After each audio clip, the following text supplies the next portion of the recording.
Olá pessoal, eu sou o Lucas. Hoje então comentário sobre o livro, segundo volume, do Sacramento Tropical, A Relutância em Perdoar. É difícil, gente, falar sobre o segundo livro sem dar spoilers do primeiro. Então se você não viu ainda o primeiro vídeo, eu vou deixar aí na descrição o vídeo do primeiro livro, que é o Sacramento Tropical. Lembrando que esses livros, gente, esses dois livros, eles estão em e-book na Amazon. Vou deixar o link também na descrição para você entrar e poder comprar, poder baixar o seu livro e ler. No primeiro livro a gente teve então toda aquela história da Jaqueline e da amiga dela, Nina, entrando meio que de gatão, de paraquedas nessa família Sacramento, composta por 3 homens super deliciosos. Uma vida super complexa, um monte de merda vai acontecendo ali. E aí no segundo livro a gente vai ter um salto no tempo de alguns anos. A gente já descobre que a Jaqueline casou com o Patrick, Patrick Sacramento, se divorciou e teve o filho dela, Na verdade é uma filha. E a filha dela já tá grandinha, então a Nina também já teve 2 filhos que estão grandinhos também. Então a gente acompanhando toda essa relação delas sendo mães, A Jaqueline sendo uma mulher divorciada, um pouco amargurada também. O Patrick não mudando muito o seu jeito, o seu estilo de vida, continua mulherengo, continua galinha. A Nina enfrentando todo aquele processo de cuidar de 2 crianças, de cuidar de uma casa, tendo que sufocar um pouco os sonhos pessoais dela. E os outros irmãos Sacramentos também enfrentando aí divórcio, enfrentando mudança de casa. Então muita coisa está acontecendo agora nesse segundo livro. E o que eu posso comentar com vocês sem dar muito spoiler do que está acontecendo, O livro, ele mostra então 2 fases de acontecimentos, Assim como no primeiro livro a gente tinha as páginas do diário da Margot, que é a mãe desses meninos, dos Sacramentos, de coisas que aconteceram com ela no passado, quando ela era nova e, creio eu, até a vida adulta dela. E nós tínhamos então também toda a fase que estava acontecendo ali da Nina, da Jaqueline chegando nessa casa, descobrindo as coisas, enfim. Aqui no segundo livro a gente vai ter mais ou menos a mesma coisa,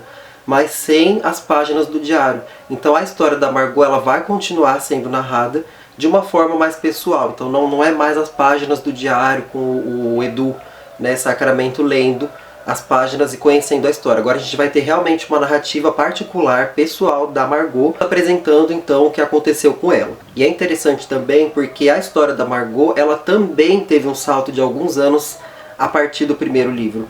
Então a gente está acompanhando 2 linhas temporais que estão acontecendo mais ou menos na mesma fase de tempo. A Margot já teve os filhos, ela já está uma mulher um pouco mais madura, os relacionamentos dela também amadureceram, outros não. Eu continuo achando a história da Margot muito mais interessante do que a nossa história principal da Jaqueline, da Nina, e enfim.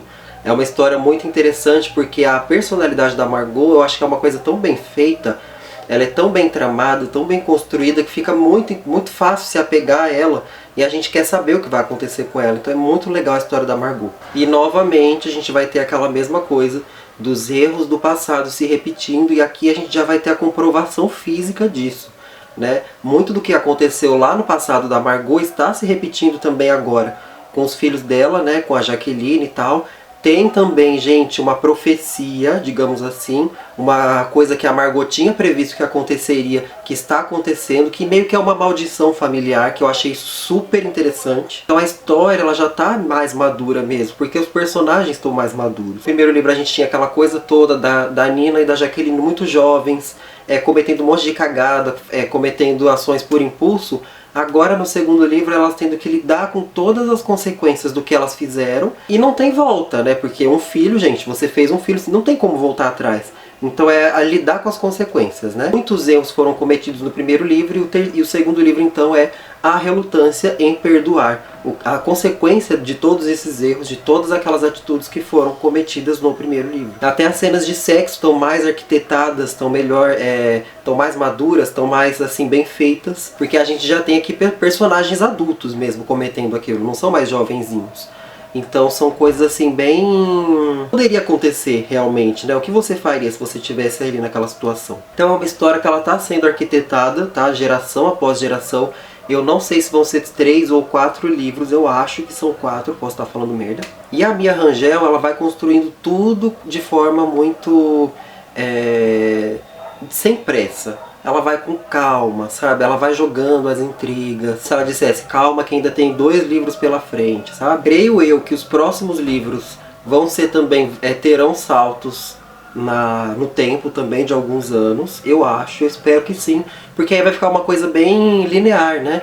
É a história sendo contada através de alguns saltos no tempo, mostrando primeiro todos os erros cometidos enquanto eles ainda são jovens, o segundo livro com eles mais adultos já tendo que lidar com as consequências desses erros, o terceiro livro já mostraria, né, espero eu, eles mais maduros já, tendo que lidar com o crescimento dos filhos dele, com talvez alguns erros que eles cometeram, os filhos dele vão passar a fazer, né, a cometer os mesmos erros, então a história sempre se repete, né? Tem até uma personagem no livro, acho que é a Dora, que ela fala, nossa, é incrível como a história sempre se repete, e se você perceber, acontece mesmo. Isso é uma coisa muito real, gente, é realmente...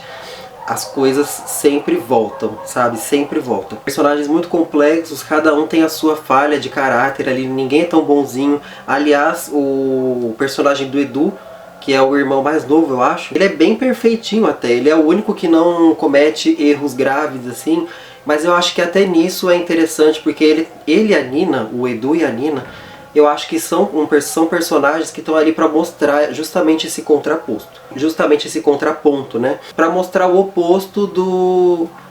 a voz da razão, né? Eles são meio que o juízo, né? Apesar da Nina ter um outro arco particular também, um outro rolê, o Edu eu acho que ele é meio que aquele personagem que mostra a nossa própria consciência, que fala mais alto, né? Então ele tá ali sempre para mostrar que... para ajudar, né? Ele está sempre disposto a ajudar, a ouvir, então ele é aquele alívio da história. Mas os personagens são muito complexos, nenhum deles é muito perfeito. A Jaqueline, gente, ela é minha heroína, porque a Jaqueline ela é uma pessoa que ela age tanto por impulso, pensar muito nas consequências, e ela é uma pessoa que erra muito, mas ao mesmo tempo ela nunca deixa de se permitir viver alguma coisa. Eu acho isso muito interessante. Bom, gente, então é isso, não tem muito mais que eu possa falar, porque ainda vai vir outro livro por aí. Se você não leu ainda, leia. Tá? Vale muito a pena. Vamos esperar aí então os próximos lançamentos. Eu espero que sejam 4 livros, que aí vai ficar uma história assim fechadinha. Quero também entender o que está acontecendo, o que levou até a morte da Margot, né? Eu quero saber quais foram os últimos dias de Margot Sacramento, né? Aquela coisa da Laura Palmer. O que ela fez nesses últimos dias, o que culminou na sua morte. Então tudo isso vai ser abordado nos próximos livros. Bom, gente, é isso. Espero que vocês tenham gostado. Não se esqueçam de se inscrever aí no canal, de deixar o seu comentário. O comentário é muito importante também. Beijo pra todo mundo. Até a próxima.